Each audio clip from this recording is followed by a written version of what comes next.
ববে যেদিন আসিল মরা গাছে ফুল ফুটিল কত আনন্দ পাইল এই পৃথিবীর নেম স্বরূপ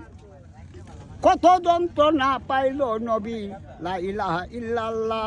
মুহাম্মদ রাসূলুল্লাহ লা ইলাহা ইল্লাল্লাহ মুহাম্মদ রাসূলুল্লাহ খাবার পাশে মানুষ বেশে কে আইলা গো কে আইলা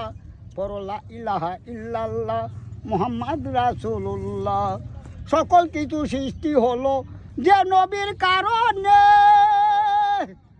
নবীর মনে দুঃখ দিল আবুল জাহেল বেঈমানে আওয়ালে আখেরেও নবী নবী জাহেরে বাতুনে এই নবীর তুলনা নাই রে কোনো মানুষের শোনে সত্যবাদী প্রচার করতেন নবী উম্মতের লাগি কত যন্ত্রণা পাইলা পরলা ইলাহা ইল্লাল্লাহ মুহাম্মদ রাসূলুল্লাহ খাবার পাশে মানুষ বেশে কে আইলা গো কে আইলা পরলা ইলাহা ইল্লাল্লাহ মুহাম্মদ রাসূলুল্লাহ লা ইলাহা ইল্লাল্লাহ মুহাম্মদ রাসূলুল্লাহ।